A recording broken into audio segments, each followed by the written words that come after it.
What's up, guys? TheLooseJoints here, and we're doing the movie review for Revenge of the Fallen. Surprise, surprise. It was a good movie. It was really long. Really long, too, about 2 hours and a half, but that was a good thing for me, personally. I mean, if you're not into Transformers, I'll obviously suck for you. I don't even know why you're there, but...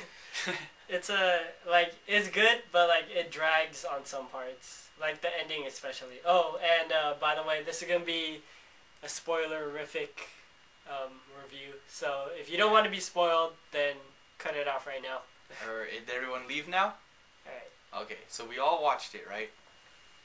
Okay, good. Or you didn't watch it, but you don't care about spoilers. Yeah, the movie was long, but it was okay at some points. Yeah, I personally, I could have watched it for even longer if it was. If you guys are wondering too, it's better than the first one.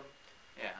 I mean, there's more Transformers and they actually talk in this one. The characters had a lot more personality than the last one. Mm-hmm. Like, definitely Ironhide and Starscream had way more personality and they had more screen time than the first one. Mm-hmm. But also the other characters like Skids and Mudflap, they had a lot of personality too. They're really animated and they're really funny. I thought they were funny. I liked the Decepticon, like how they actually spoke more together. Oh yeah. But it was more just the Fallen, Megatron. Megatron and Starscream. The story was good, like the story for the reason why they were at Earth, or like the previous, like back in the day, in the past. Yeah. It explains a lot more. Really comedy heavy, but also really actiony. Like so much action that sometimes it's kind of hard to follow what's happening. Explosions distracting you left and right, robot parts flying off all over the place. You know. Yeah. But it's really fun. It's fun. It's a fun movie to go and watch. If you didn't watch the first one, you might be a little lost, but it's all good. Some of the story though was irrelevant. Like that one robot chick, like the one that was human. Oh yeah, the Terminator. Yeah, they made it seem like she was really important and relevant to the story, but she dies in like the first 5 minutes of the movie. Optimus Prime is way overpowered in this one. Like how Megatron got his ass kicked, or Megatron kicked Optimus's ass, and then this time he took on 4 Decepticons at the same time. Megatron being one of them. Yeah. And like killed freaking Blackout. Yeah. Right. And just did a whole bunch of stuff. He ripped off Starscream's arm and started hitting him with it. Yeah, dude, it's like how that's badass. I mean, you don't see that in zombie movies. I mean, he's overpowered, but at the same time, like it's cool that he's overpowered. Megatron turns into kind of more of a bitch in this one. Yeah. In the first one, he took hits like a man. Yeah. In this one, he's hiding behind pillars and stuff. Yeah. But I don't know. Megatron is still tight because he kicked Starscream's ass a bunch of times. And don't get me wrong, Starscream's like my favorite Decepticon. That could be like a bad thing, but I have to say that I guess it could fit Megatron's character more, like G1 version, since he ran away from fights all the time. Soundwave doesn't transform, and as a big Soundwave fan, I was pissed because when the first movie rumors were going around, they're saying, oh yeah, Soundwave's gonna be in the movie, it's gonna be awesome. He just stayed in outer space the whole fucking movie. He just chilled there and, told everyone what to do. He was like the real boss. I know. It was like, he was there the whole time just humping a satellite. Like, what the fuck is up with that? I was pissed. Little tentacle porn going on there. The characters are really cool. Like, Sideswipe, he was a badass. Like... But he had no, character development. Yeah. He had no backstory or anything. Yeah. He just kicked a lot of ass, but yeah. Other than that, I really wish Sideswipe was more developed. Yeah, his only scene was cutting sideways in half. Yeah. And there's just a bunch of the Autobots who just seemed like they were background characters for most of the point. Like Jolt was there in the background all the time. So was Ratchet.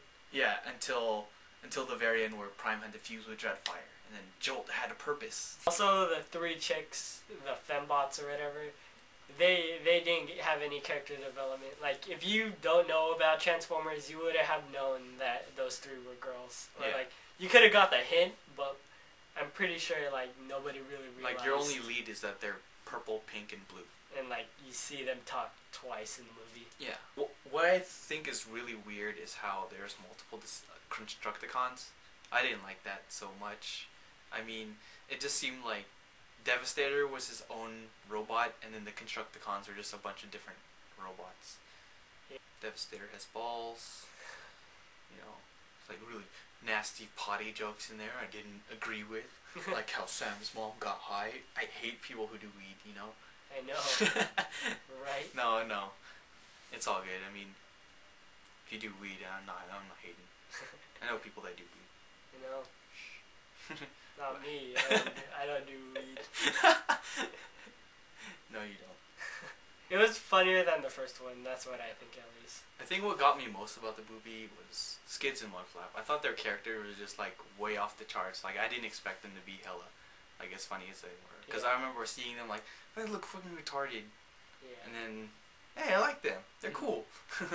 They're a good part of the movie. I mean, they could have dragged down the movie a lot, but it was good to have those comedy relief Autobots. Yeah, and they did have like some parts were really predictable. Like when they came to the temple and there was like just a room, and I'm like, oh no, this is it. This is the end. We came all the way this far for nothing. And then I just knew they were gonna start fighting and then break a wall and then find the Matrix. And it's like, knew it. We found a lot of stuff to complain about, but it's still a good movie. It's still like an action. If you're expecting action, you'll get it. You'll get action. Just don't expect too much nostalgia. I mean, they kind of stray away from all the G1, but you know, if you look past it, you know, like all the same people who complained in the first movie, if you look past it, you know, just think of it as its own thing on the side. It's not meant to recreate G1 or anything else. It's just meant to be its own thing. Yeah. It's still Transformers. More Megan Fox hotness shots. Yeah. Yeah. So. Like how she was on the bike. Oh yeah. And she was painting. It was like, you don't really have to be bent over like that. Why don't you just bend next to the... You just squat down and just paint it, not, you know, I'm gonna get on this... like, pump this bike and have sex with it and make more money. But, you know, I'm not complaining. Yeah. Right? Because we're not gay. Because if we were gay, we'd be complaining like, oh my god, Megan Fox. Whoa. She's not pretty. I'm so jealous. She has Shia LaBeouf. But no, really. Trust, it's okay. We are good for the Megan Fox. Yeah. Also, it gets kind of confusing in the movie, like when the Constructicons went down to the sea, and like, the doctor says something, and then they start killing. They sacrifice someone. A Decepticon. I didn't get that at first. But don't worry, you'll enjoy the movie. Yeah, you'll like it if you're a Transformers fan. That's what I think. Yeah, definitely you'll like it if you're a Transformers fan.